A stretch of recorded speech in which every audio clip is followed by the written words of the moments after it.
do you feel going forward with that coalition building, if we do feel we want and need a black mayor, one that's also representative just not only blackness, but ideas as all of the things we talked about previously, right? Number-wise and strategy-wise, do you believe it will make sense for coalition organizations, community to get behind, whether it's a secret closed door meeting or whatever, Right. get behind one candidate and push him or her? I think it's critical that Black people understand, and I mentioned this before earlier in my remarks, we got to understand very, very intimately the importance of centering Black needs and concerns in community, no matter who's in the position of power, no matter who is elected to the seat, our interests need to be at the table. Because if we are not at the table, we are likely on the Right.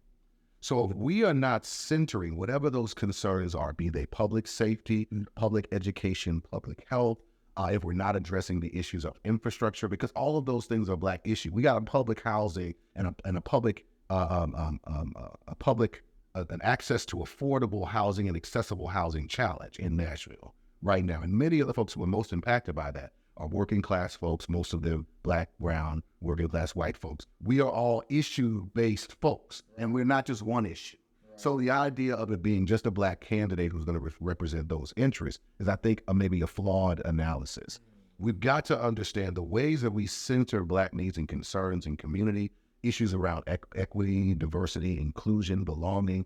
All of those things need to be articulated in a way that are addressing the needs and the concerns of the folks who are most impacted. Right. People who are impacted by the criminal legal system need to be the ones who are making the rules and informing the policies around those kinds of structures and systems. If we're not doing that, then we're not really meeting the needs and the concerns of the people. So what we need to be really doing is making sure that whoever is ultimately elected, be it mayor, vice mayor, city council, school board, the local dog catcher, we need to make sure whoever that person is, that they are informed about the needs and the concerns of our community, and that they have a direct way to plug into people who are credible messengers and trusted people in our community, so that they are very well informed of what is important to us. And in that way, we get Black issues centered, whether or not we have a Black candidate or a Black person in that position of power.